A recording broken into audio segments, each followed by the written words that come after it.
This is your FBI.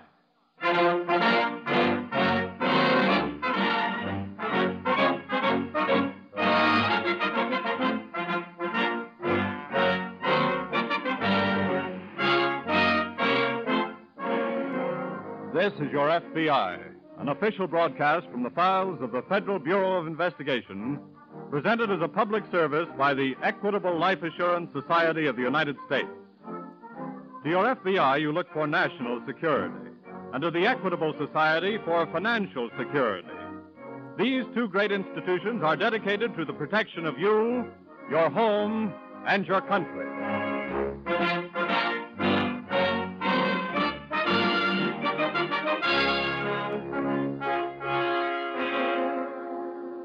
Tonight, the story of a crime against the people, misery chiseling.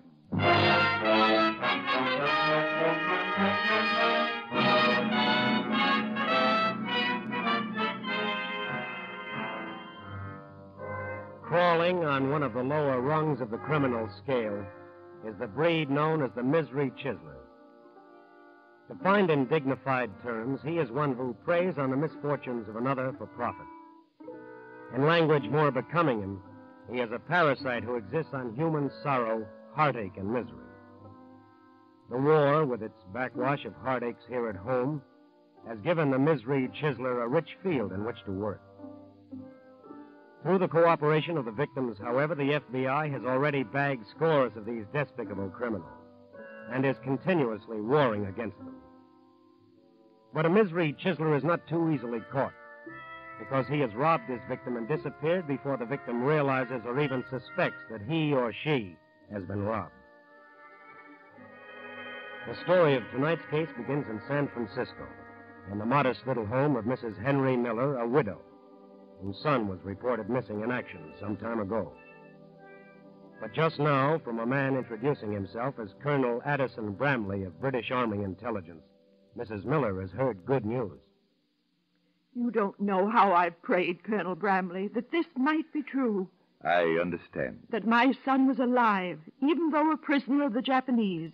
Yes, it is much better to know that than nothing at all. I know.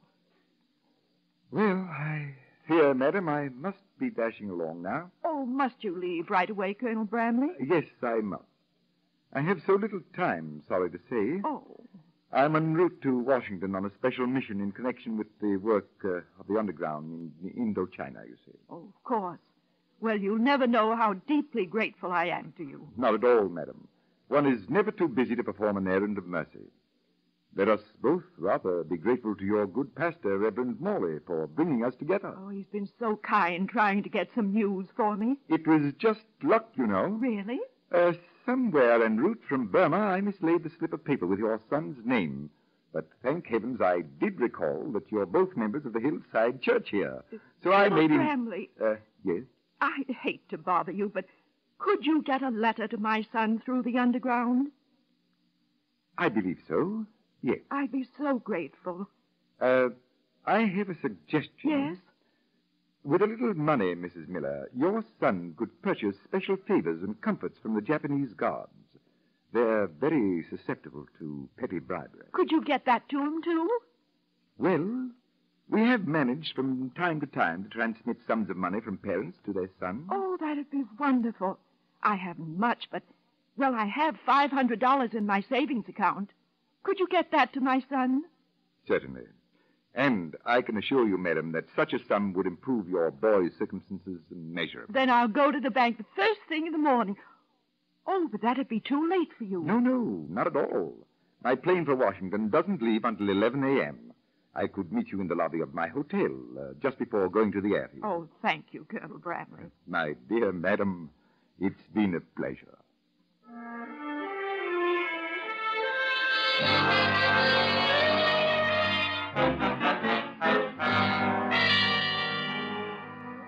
You can understand Mrs. Miller's readiness to give this perfect stranger $500. Outweighing her normal caution was her anxiety for her son.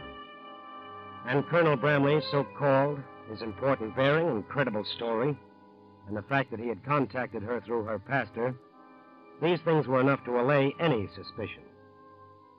And no doubt her disillusionment would have been delayed for a long time had not something occurred a few days later, which brought her to the San Francisco office of the FBI. And what caused you to suspect this Colonel Bramley, Mrs. Miller? This message, Mr. Hartley, from the War Department. Oh, I see. There had been a mistake. My son was not missing. He was wounded, and they're sending him home. That's fine. I'll not tell him anything about it, of course. But we're mighty glad that you told us. A neighbor of mine said that I should. You've done exactly right. These things are embarrassing to the victims, I know. But unless they report the cases, we don't know that they exist. I only hope I haven't come too late. You've given us an excellent description of the man, and we'll go to work at once. Do you have to say anything to my pastor? He'd feel so badly about it. He'll be as anxious for us to catch this man as you and we are, I'm sure. Of course, but... And he might have a helpful clue. We'll teletype this description to Washington headquarters at once.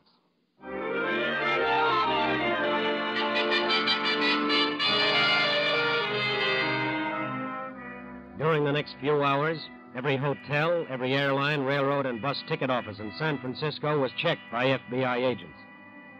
But no trace of any Colonel Bramley or anyone fitting Mrs. Miller's general description of him. Later that evening, a teletype message is coming into the FBI office as Special Agent Hartley enters. What's coming in, John? Answer from Washington. They say no information on Colonel Bramley or anyone fitting general description in personal files. Tried to get fingerprints. Well, I did just that, and I got them. You did? Where? I think our Colonel Bramley made a mistake calling on Mrs. Miller's pastor. What do you mean? The pastor had Bramley sign his guest book. Oh? Look. Bramley signed on the right-hand page and had to press down the left-hand page with his left fingers while he signed. Reverend Morley saw him do it. Well, he certainly left some fingerprints. Yes. They were going to send these specimens off to Washington right away.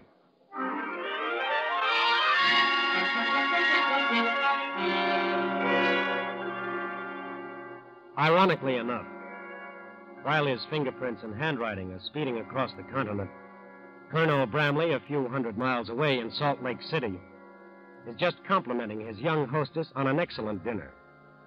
On this occasion, however, he has demoted himself to a Major Romney Richards.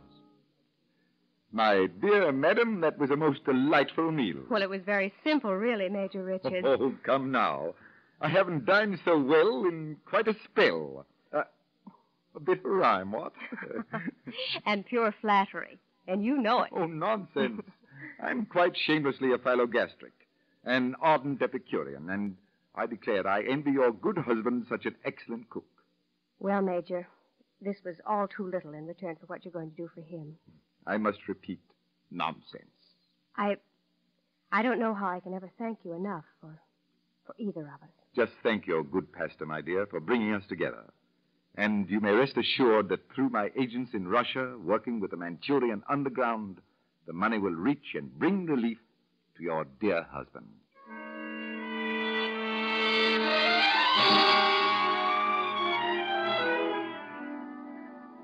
Another day, another city, and another victim, and still free to pursue his loathsome profession. But in San Francisco, he had left a trace, and in both cities, he had left a pattern of operation. Therefore, although unaware of it, his race against time had begun. For the moment, the advantage was his because the FBI had not yet established his identity. But an hour later, as he boarded a bus out of Salt Lake City to continue his misery-chiseling trek eastward, the teletype brought a report to the FBI San Francisco office. Got something for you, Hartley. What is it? Report from Washington. They identified those prints. Good. It says Bramley fingerprints identified with swindler whose description tallies with description furnished by Mrs. Miller. Here, let me see. Here you are. Your man is Thomas Edward Bradley, born Chicago, Illinois. 40 years old, 5 feet 11, 175 pounds. Served New York prison term. Forgery. Paroled on request of chaplain whom Bradley served as secretary. That explains the minister angle in his operations. Exactly. I'll get it. Hello? Yes? Salt Lake office calling. Hello? Yes, Hartley speaking. Oh, hello, Jager. What? Yes? Yes. That's enough for me. Teletype your report to Washington. Goodbye. What's up? Mr. Bradley pulled a job in Salt Lake City last night. I'm going there in the next plane.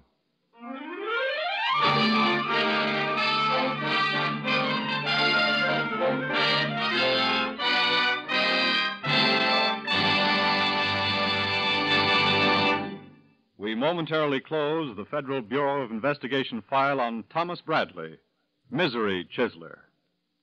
We will reopen this file in just a moment. In the office of President Thomas I. Parkinson of the Equitable Life Assurance Society of the United States is a folder filled with letters that come straight from the heart of America. These letters were written by the fathers and mothers and wives of Equitable Society members who have died while serving with the armed forces of the United States. Since the Equitable is truly a society in which all policyholders belong to one big family, we would like to share the inspiration of these letters with all our members. And here, for example, is one from a father who has given us permission to read it on this program. He writes, "Dear Mr. Parkinson, your kind letter of sympathy made us feel more like living and carrying on. As from the way it was written, I know the words came direct from your heart. It's very easy to see how a society like yours could achieve so much. It couldn't be otherwise. Your consoling letter would make our son proud to know that he belonged to a society like yours. The principles for which he fought and gave his life make us proud to be the parents of a son like him. While he was called upon to make the supreme sacrifice, we know now that he did not give his life in vain." Letters like these keep us continually conscious of our responsibility to members of the Equitable Society and to all America. And now, back to the file on Thomas Bradley, Misery Chiseler.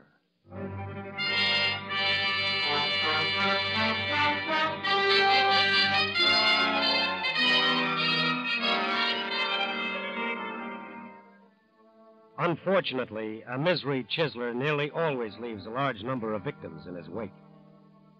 But the more promptly the victims report their cases, the shorter becomes the criminal's trail. Mrs. Miller in San Francisco did not report her case for 3 days, although she was not to blame for that. But this gave the criminal, Thomas Edward Bradley, a 3-day start. The FBI lost another day establishing his identity. And a 4-day start in an area as broad as America is quite a handicap in pursuing a criminal who must keep on the move. The FBI now had Bradley's description and his pattern of operation, and all FBI field offices throughout the country had been alerted. His race against the FBI and time had begun in earnest, and already he had lost ground. The report of the fresh case in Salt Lake City had cut Bradley's lead from 4 days to 36 hours. At this moment, Special Agent Hartley, bent on picking up Bradley's trail, has landed in a passenger plane on Salt Lake City's airport. Hartley, Oh, hello, Jager. not much use in you stopping off here. What's the story? When Washington alerted us this afternoon, we contacted all ministers. Yes? One of them reported a Major Richards. He had sent him to a Mrs. Warner. Her story is in this report here. What about Bradley? We checked, and he left on a bus at 9:30 last night for Denver. He's loose in Denver by now, I guess. Yes, we got the information too late to have him picked up at the Denver terminal. But the Denver office is working on the case. Yes, All ministers there alerted? yes, and all railroad and bus offices are being watched. Good. Thanks, Jager. I'm heading for Denver.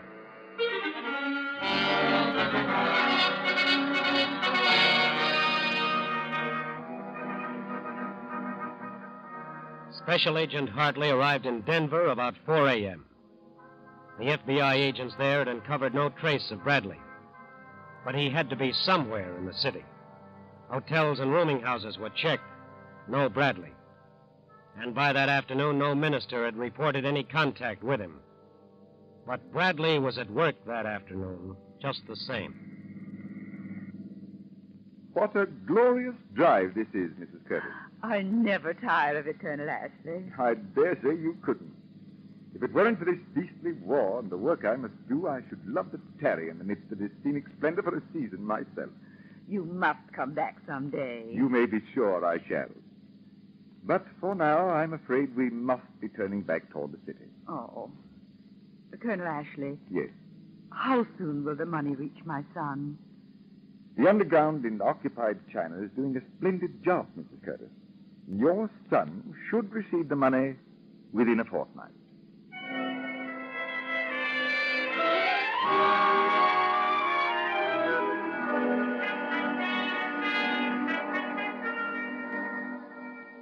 The criminal who lives by his wits is smart enough to alter his pattern of operation occasionally. That's why no minister in Denver had been contacted by Bradley. With the aid of newspaper files, he had contacted a next of kin directly. That's why also Bradley was not apprehended leaving Denver. It was 2 days later when the FBI uncovered the fact that Bradley had boarded an eastbound bus 2 stations out of Denver and had reached his destination by now, Cleveland. But 5 hours later, by plane, Special Agent Hartley arrived in Cleveland, too. It is shortly afternoon, and Hartley is just entering the FBI office.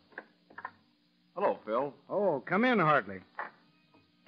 We've been expecting you. What's been happening? The town's pretty well covered, but no lead on Bradley yet.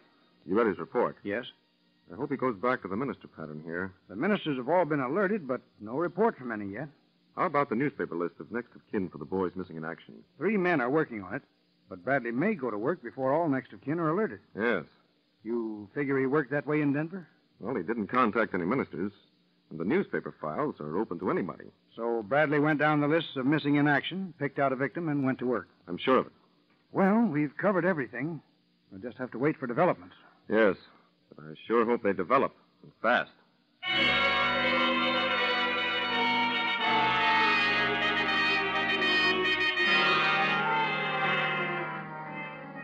It is now 7 p.m., and nothing is developed for the FBI. But at this moment, in a Cleveland suburb, a Mrs. Paul Everett's front doorbell rings.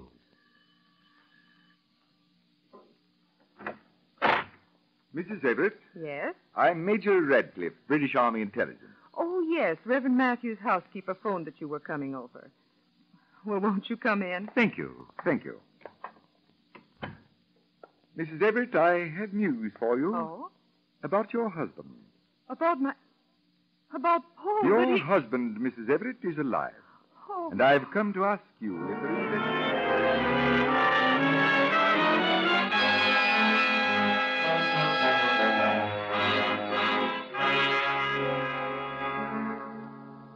Reverend Matthews' housekeeper sent Bradley to Mrs. Everett's house. But why wasn't the FBI notified? While Bradley goes to work on his prospective victim, the minutes, the hours drag by in the FBI office. Well, Phil, it doesn't look like things are going to develop. No, Bradley is going into action here. We should have heard by now. I know. I'll get it. Robert speaking. This is Reverend Matthews. Yes, Reverend? I was out all afternoon and neglected to tell my housekeeper about your warning. Yes. I have just returned, and she tells me she directed a Major Radcliffe to Mrs. Paul Everett's house. Yes. He's probably still there. What's the address? 1625 Lenway Boulevard. Lenway Boulevard. Thank you very much, Reverend. One of the ministers, Phil? Yes. Here's a name and address. Mrs. Paul Everett. I think Bradley's there. Good. I'll get a cab. You phone the woman and tell her to hold Bradley. Right.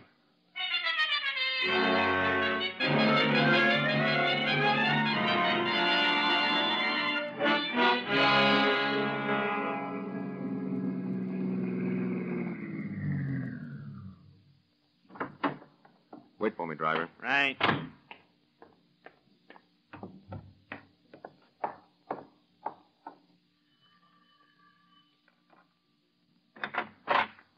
How do you do? Yes? I'm Special Agent Hartley, FBI. Oh, yes. I've been expecting you. Is the major still here? No, I'm sorry. He left just a few minutes before your office called.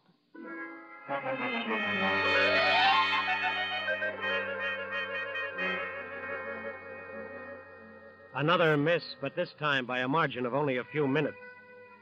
This meant Bradley was still in Cleveland.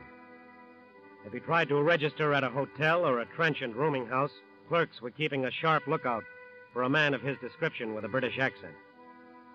If he tried to leave the city, airline, bus, and railroad ticket offices were alerted by the FBI, all waiting for Bradley to make a move. 4 hours passed and no report. Then Special Agent Hartley began a personal round of travel offices. It was 1 a.m. when he reached an airline ticket office. He scanned the brief list of passengers booked on the flights, then questioned the girl on duty. Dr. Philip Gibson. Remember him? Yes, he said he was a surgeon here. I've looked in the telephone directory, and there's no Dr. Philip Gibson listed. There's not? No. How old a man was he? Oh, around 40. British accent? I don't remember. Notice anything particular about him? Well, no, but he did make a mistake. He asked for space to Newark, New Jersey, and we don't stop there anymore. Newark, eh? Yes. I gave him space to New York and told him how to take the tube to Newark. When did his flight leave? Oh, it's reached New York by now. Yeah, use your phone. Why, yes, of course. Thanks. Would you book me on the next flight to New York, miss? Yes, sir. That will be about an hour from now. Hello? Phil? Hartley. Contact the Newark office right away to set the stage for Bradley and have them alert ministers and all next of kin. I'm on the next plane to New York.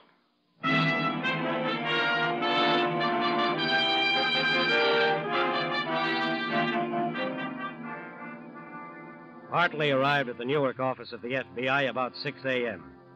By noon, the stage was set. Ministers alerted. Next of kin of boys missing in action alerted. Everything was in readiness.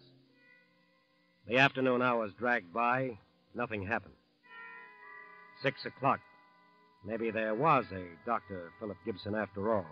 Maybe Bradley hadn't dropped his English accent, changed his name and manner. 7 o'clock. 7:30. At 8 o'clock, a Mrs. George Wiley, a resident of Newark, was entertaining a guest in her living room.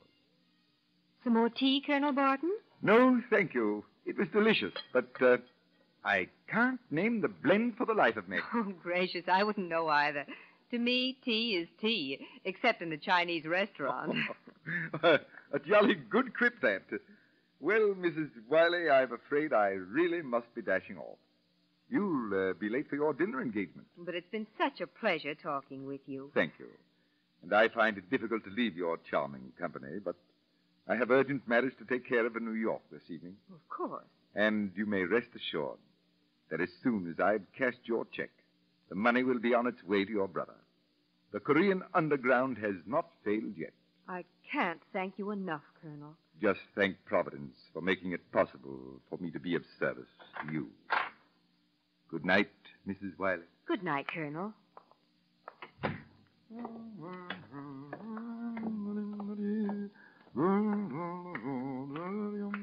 Oh, just a minute, please. I beg your pardon? You should. For making me chase you all the way from San Francisco. What the devil are you talking about, sir, and just who are you? I'm a special agent of the FBI. The FBI? That's right. I'd like to ask you some questions. Look here, young man. Do you know to whom you're speaking? Yes, I do, Mr. Bradley. Bradley? Yes. Thomas Edward Bradley. Bad check artist, forger, swindler, and misery chiseler. Heaven! Wanted for impersonating an officer of a country with whom the United States is at peace. Gad, man, is that true? It is. Then I trust the FBI will exhibit proper regard for this country's international relations and take such an utter scoundrel out of circulation.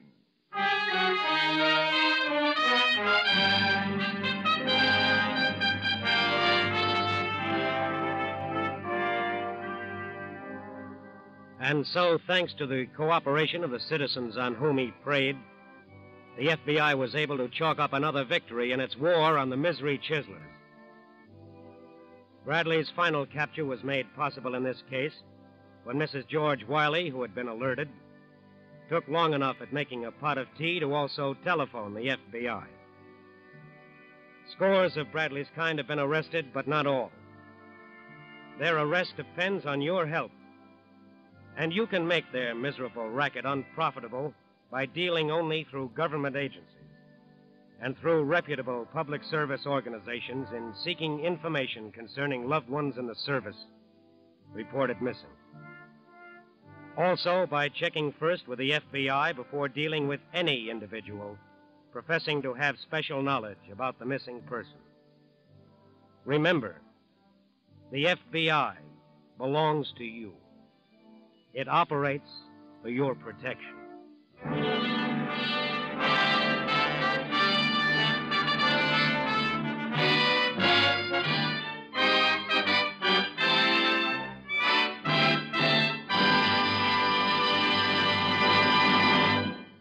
You'll hear about the disposition of this case in just a minute.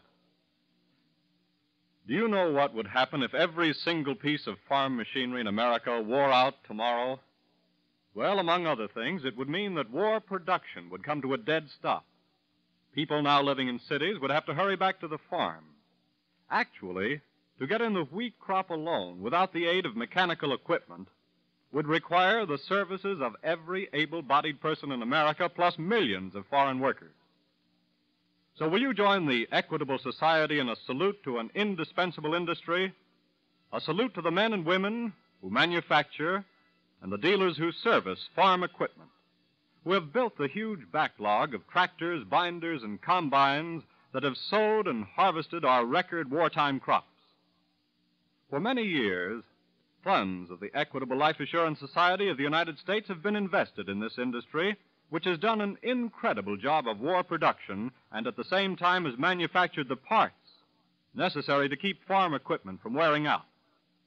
Today, although thousands of young farmers have exchanged their overalls for Uncle Sam's uniforms, America is still well fed, thanks to the farm equipment industry.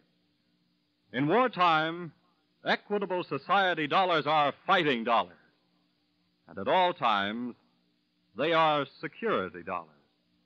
For you, your home, and your country.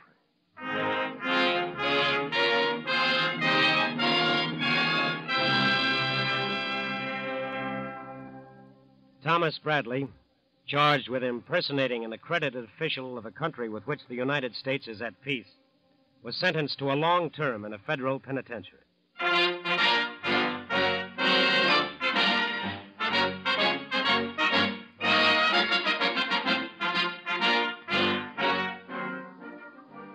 The incidents used in tonight's broadcast are taken from the files of the Federal Bureau of Investigation. However, all names used are fictitious, and any similarity thereof to the names of persons living or dead is accidental.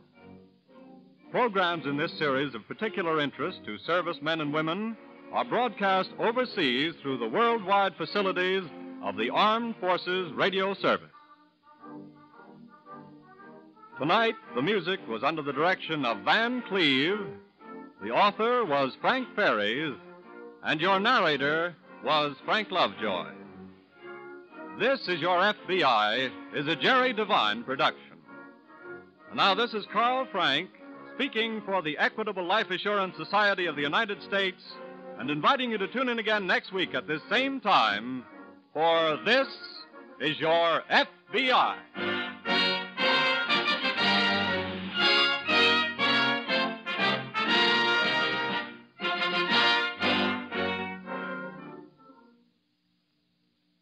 August 1st is Air Force Day, a day for air-minded America to look backward at her achievements on the battleground of the sky and forward to the promise of peace, the shadow of her wings over the world forecast.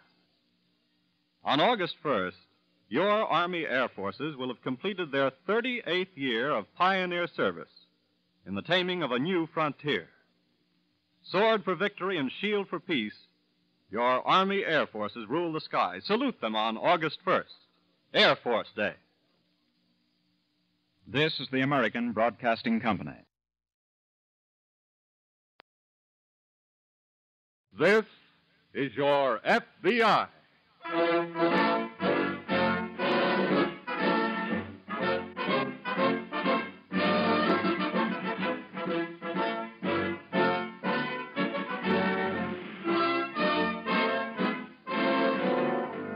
This is your FBI, an official broadcast from the files of the Federal Bureau of Investigation, presented as a public service by the Equitable Life Assurance Society of the United States.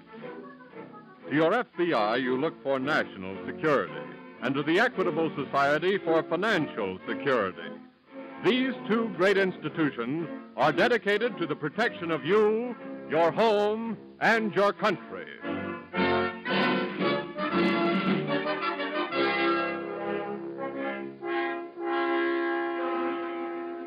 Tonight, the story of a crime against society, extortion.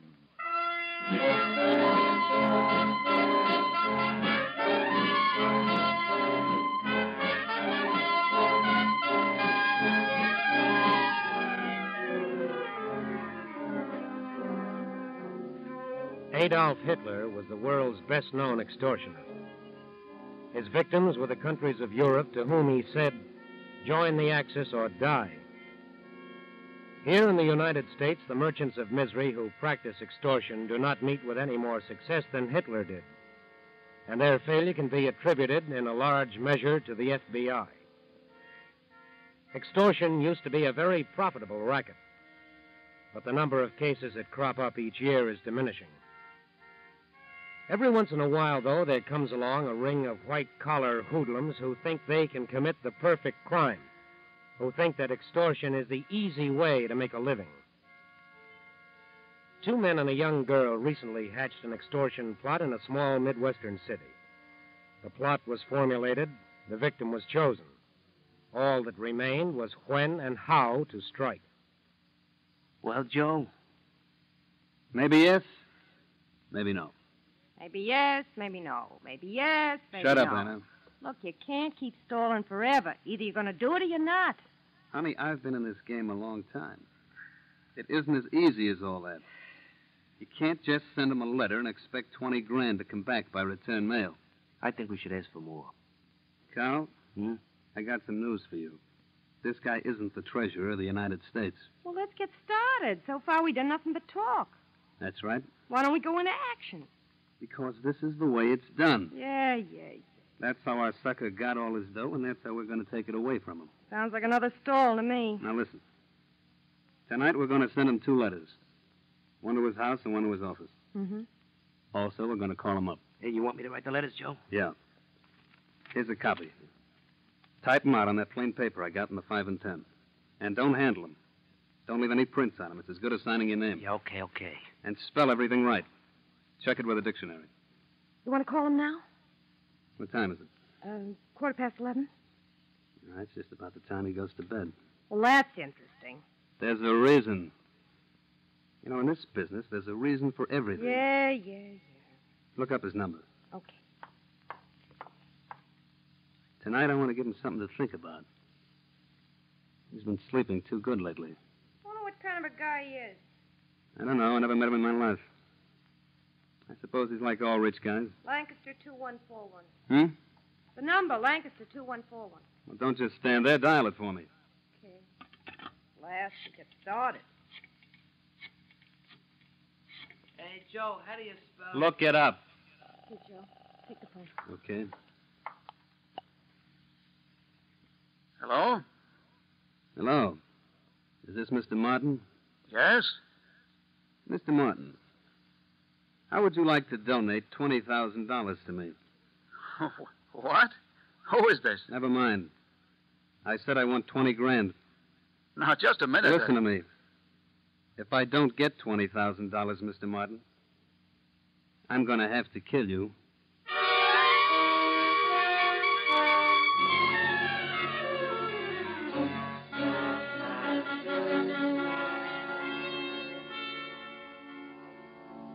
When thieves hold up a bank, there is action. Quick, violent action. When the leader of a gang has his rival murdered, there is action. Quick, violent action. In the crime of extortion, there is no action. Everything is done quietly. For this is the iron fist in the velvet glove. The first phone call comes late at night to keep the victim awake until the dawn. Everything is done slowly and deliberately. The extortionist works like an ancient torturer. One drop of water at a time falls on the head of the victim. The first drop of water is the midnight phone call. And in this case, as in most cases, it is having the desired effect. Hello. Hello. Answer me. Hello. What is it, dear? That's nothing. Well, it must be something. People just don't call in the middle of the night. But... No, it was a wrong number. Now, Paul, you know you can't lie to me. Who was it? A man. Well, what did he want? Oh, he... Look, dear, I told you it was the wrong number.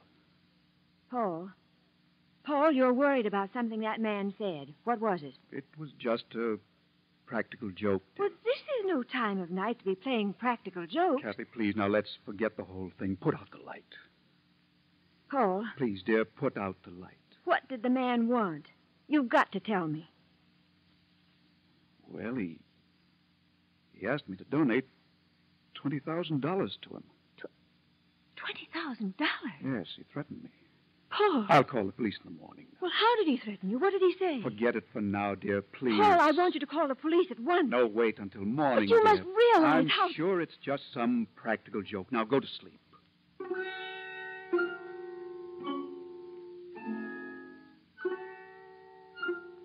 Fear is a disease. And like other diseases, it is catching. Mrs. Paul Martin was afraid, deathly afraid.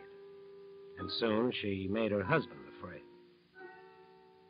All through the night, the dark, frightening night, Paul Martin kept repeating to himself, "Your money or your life. Your money or your life. Your money or your life." A man who works with his hands can sometimes take care of his business on the day after he has lived through such a night. A man who works with his hands, yes, but not a man like Paul Martin. Not a man who sits behind a desk. I sent that letter off to Osborne Electric, Mr. Martin, telling them they forgot to credit us with the 10%. What was that, Miss Gray? That letter to Osborne Electric. I sent it off last night. Oh, that's good. Do you want me to take any more dictation this morning? No, not this morning. Did I receive any more letters? Just the usual mail. If I do receive any personal letters, bring them right in. There's a Mr. Simmons waiting to see you. Simmons? I don't know him. Well, I'll tell him you're busy then. Simmons. Oh, send him right in, right away, yes. Yes, Mr. Martin, right away. You can come in now, Mr. Simmons. Thank you very much. How do you do, sir? Hello, Mr. Martin. That'll be all, Miss Gray. Yes, sir. Sit down, Mr. Simmons. Thank you. Sorry you kept waiting. I didn't know you were here. I just arrived. You are from the... Federal Bureau of Investigation, yes. Yes. The local police got in touch with you. Yes. How much did they tell you? Well, I heard about the phone call last night and the letters you received this morning. Well, you know, I thought at first it might have been a practical joke, but these letters do seem to mean business. You received one letter at home and one here at your office? That's right. Now, what am I supposed to do? Well, first of all, would you mind answering a few questions? Not at all, sir. You know of anyone who has a grudge against you? No, I explored that angle, but I can't think of anyone. Well, how about the people who work for you? No, they've been with me for years. My relationship with all of them has been extremely pleasant. Oh, do you mind letting me see those letters you received? Not at all, sir. Let's see now. Just a minute. Here they are. Thank you. I wish there was some way I could comfort my wife. She's worrying herself sick over this. Has anyone handled these letters other than yourself? No, sir. Good. I'll send them on to Washington to be examined. I see. They'll check them for prints, handwriting, and against anything we have on file. Well, I appreciate that, Mr. Simmons, and I'm grateful for the FBI's interest. Well, the FBI couldn't have been called in on this case unless the criminals had outsmarted themselves. You see, people should be more careful what they send through the United States mail.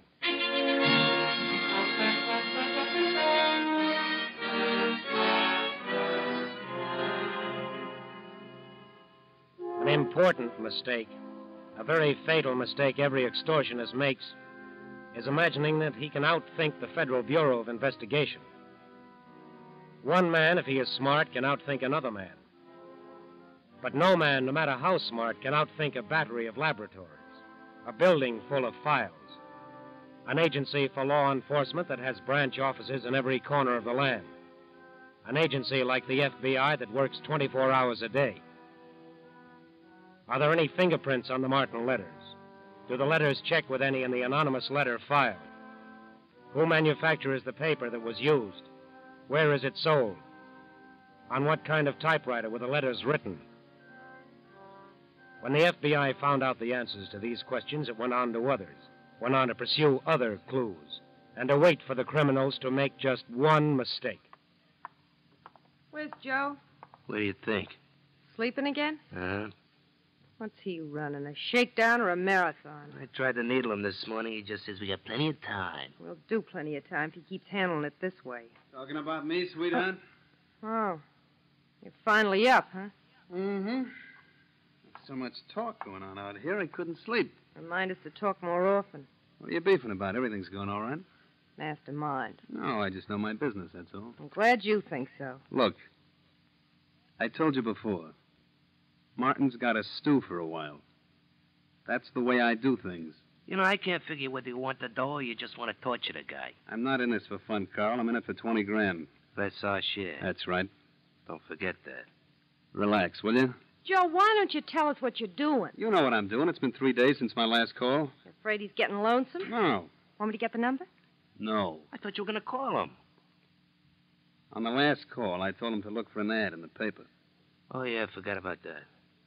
I don't forget about anything. Stop bragging and let's see some action. Honey, I'm afraid you'll never make a good extortionist. Just let me get my hands on that 20 grand. I won't have to be. I want you to go out and make a call for me. To Martin? No. The evening paper. You putting the ad in? Yeah. Saying what? Dear Mr. Martin, meet me at the Washington Hotel tomorrow. Only in town for a few days. Hope you're in good health. Hope you stay that way.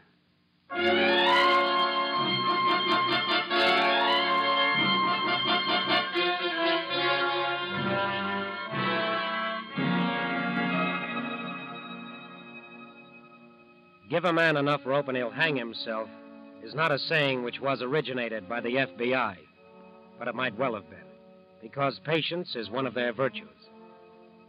And in the Paul Martin case, the FBI was giving the extortionists all the rope they wanted.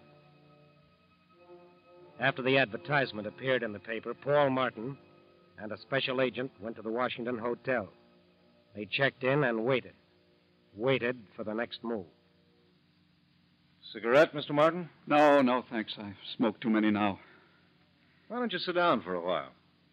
You think I'll hear from him? Yes, I'm reasonably sure that he'll call. Well, we've been here now for over 3 hours. Seems like 3 days.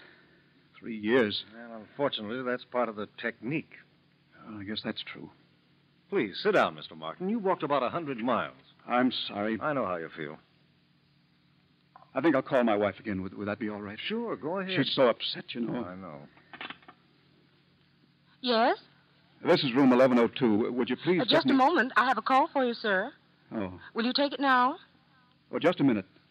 There's a call for me. Take it. Very well. I'll take the call, operator. Yes, sir. Go ahead, please. Hello? Mr. Martin? Yes? I'm ready to do business. Oh, it's you. Yeah. Get the $20,000 ready. I'll call you at your home and let you know how to pay off. Well, look now, can't you tell me now? I'll tell you when I'm ready, and don't try any tricks. I know them all, and if you cross me, you're going to wind up awful dead.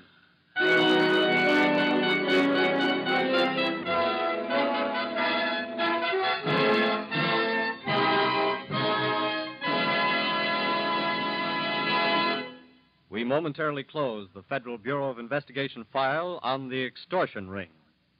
We'll return to this case in just a moment. Not long ago, a little church in Brooklyn, New York, was having difficulty making both ends meet. The church building was in urgent need of repairs, but where was the money coming from to do it? And then one morning, the phone in the pastor's study rang. A representative of the Equitable Life Assurance Society of the United States was calling to tell a very surprising story. It seems that way back in the 1880s, 3 members of this parish had joined the Equitable Society. Their object was to create an endowment for their church, so they made it the beneficiary of their equitable policies. Well, many years passed by. The policies became paid up. But meanwhile, the three parishioners moved away. The policies themselves were lost, and the old pastor of the church died without leaving any record of the transaction. Everyone had forgotten about it, except the Equitable Society. You see, when an equitable member who owns a paid-up insurance policy is not heard from for a certain period of time, the society automatically starts to check up. In this case, the result of the investigation was a check for $17,000, which was handed to the present pastor of the Little Brooklyn Church. Well, to him, it was literally money from heaven. Now, don't think that this money was lying idle during the years when the policies were unclaimed. Like all other Equitable Society dollars, it was constantly at work, invested in farms and homes, in railroads, shipyards, and in scores of other great industries on which our national prosperity depends. For by serving its members, the Equitable Society serves America. And now back to the file on the extortion ring.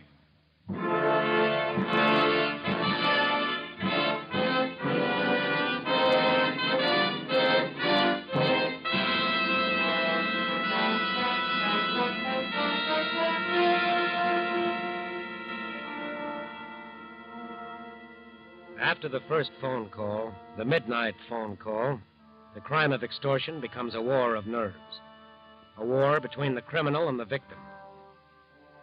If they were the only ones concerned, the criminal would have at least a 50% chance of success. But extortion is more than a crime against one man or one family.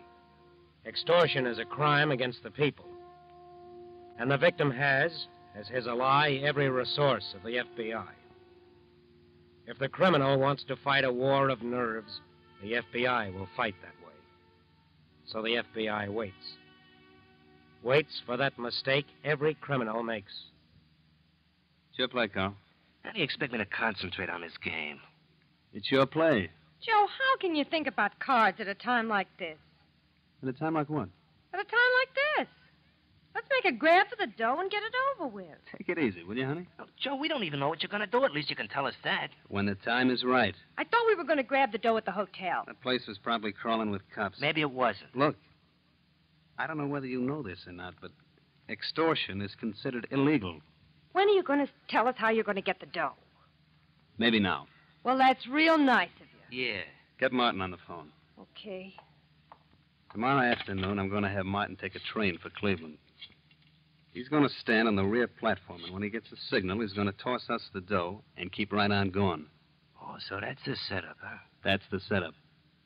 About 18 miles out of town, the train slows down a little. There's a shack there where we can hide.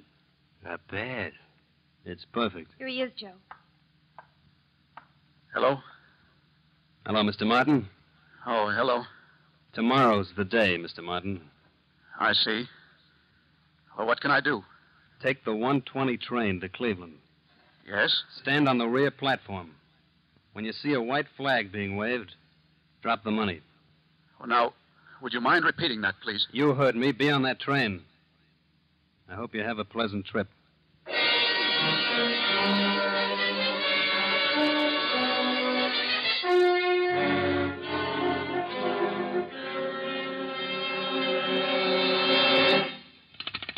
Hello? Hello? He hung up. What did he say? Well, he told me to take a train for Cleveland tomorrow and drop the money off the rear platform. Oh, Paul, this has got to be the end. I know, dear. How much do they think we can take? Well, I'm sure this is the end. But that's what you've been saying for weeks. I think this is it, Mrs. Martin. I hope so. Kathy, why don't you go to bed? Oh, I couldn't sleep, dear. I haven't been able to sleep since that first night. Mrs. Martin, believe me, we're doing everything we can. I know you are, Mr. Simmons. I think this is the break we've been waiting for. Do you have the money I drew out? Yes, we made a list of the serial numbers. I'll have it for you tomorrow. Now, don't worry, Mr. Martin. Everything will be all right.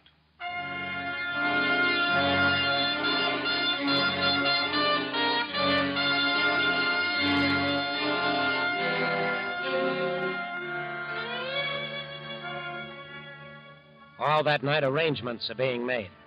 Every possible precaution must be taken to see that the criminal, once cornered, does not escape.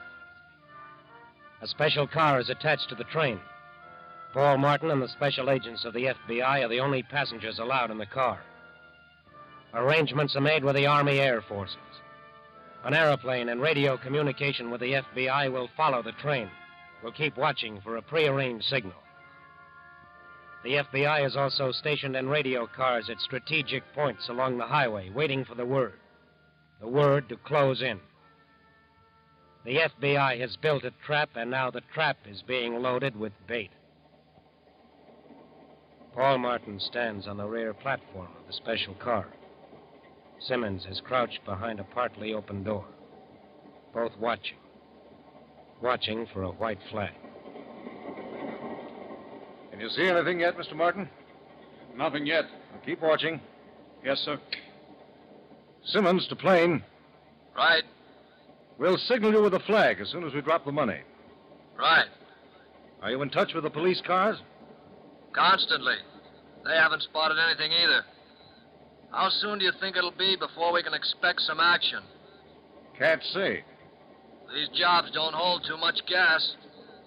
I know. I'll check back later. Right. See anything yet, Mr. Martin? No. You watch the left side. I'll watch the right. Surely. I hope they use a good-sized flag. Yes. Mr. Simmons. I see it. Drop the money. Now, signal the plane. Right. Simmons to plane. We got your signal. Nothing suspicious yet. Keep a close watch. We can't afford to miss them. There's a car parked off the highway. There's also a police car parked at the crossing just ahead. I'll have the train stopped. You tell the police car to pick me up. Okay. Keep your fingers crossed, Simmons. I think we've got your boys cornered.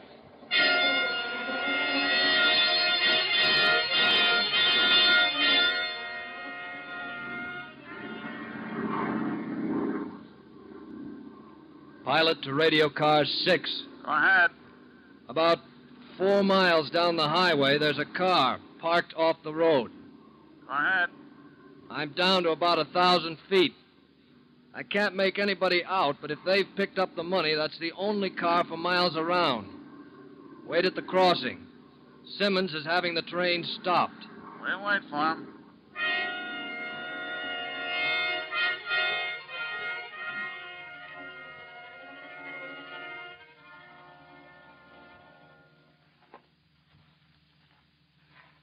Wait a minute. Huh? Don't go out on the road. Why not? We'll wait right here for the car. Oh, who's going to see us? We wait here. You figure we'll be entailed? No. I just never take chances. Remember? Hey, where's the package? The money? Yeah. I have it under my coat. Okay. I hope Anna remembers this spot. Look, will you stop worrying just for once? Yeah, okay. Car coming. I hear it. What do we do? We wait. If it's Anna, she'll stop. It's a Chevy. It's our car. Good. Come on. Here we are, honey. Come on, Joe. Stay where you are, both of you. Huh? What is this, Anna? These guys stopped me up the road, got in the car. Who are they? We're special agents of the FBI. Joe. We're here to collect that 20,000, gentlemen, with interest. The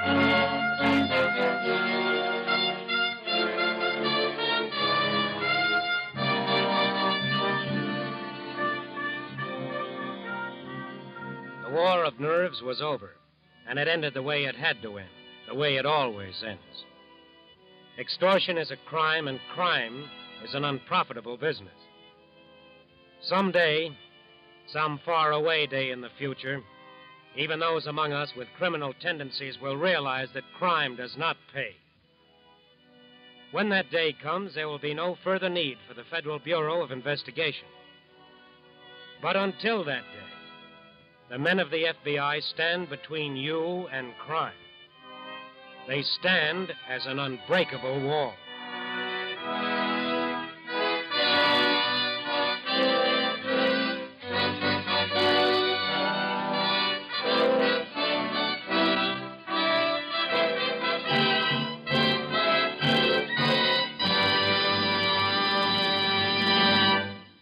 hear the disposition of this case in just a moment. Tonight, will you join the Equitable Society in a salute to a very humble and thoroughly familiar object, a salute to a lump of coal? Without old King Coal as our ally, it would be impossible to fight this war. Coal runs our railroads. Coal provides 62% of our electric power. Coal is a necessity in the manufacture of steel for ships and tanks. And from coal, more than 200,000 products are derived, ranging from high explosives to the sulfa drugs that have saved the lives of countless American fighting men. So let us salute the coal industry for supplying us in 1944 with 700 million tons, an all-time record of this indispensable weapon of war. A salute also to the hard-working coal miners and dealers who, despite innumerable difficulties, have kept our homes in fuel through 4 wartime winters. As an investor in the coal industry, the Equitable Life Assurance Society of the United States takes special pride in the fine war record of this industry. In scores of other basic American industries now concentrating on war production, this society's life insurance dollars are helping to ensure the speedy success of our armed forces. Yes, an investment in life insurance is an investment in victory. For in wartime, Equitable Society dollars are fighting dollars. And at all times, they are security dollars for you, your home, and your country.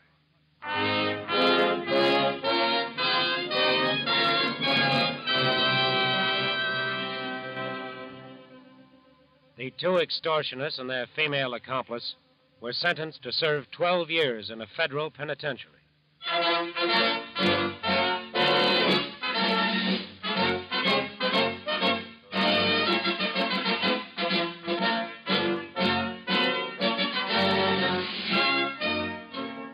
The incidents used in tonight's broadcast are taken from the files of the Federal Bureau of Investigation. However, all names used are fictitious, and any similarity thereof to the names of persons living or dead is accidental. Programs in this series of particular interest to servicemen and women are broadcast overseas through the worldwide facilities of the Armed Forces Radio Service. Tonight, the music was under the direction of Van Cleve. Your narrator was Frank Lovejoy. This is Your FBI is a Jerry Devine production. And now this is Carl Frank, speaking for the Equitable Life Assurance Society of the United States, and inviting you to tune in again next week at this same time for This is Your FBI.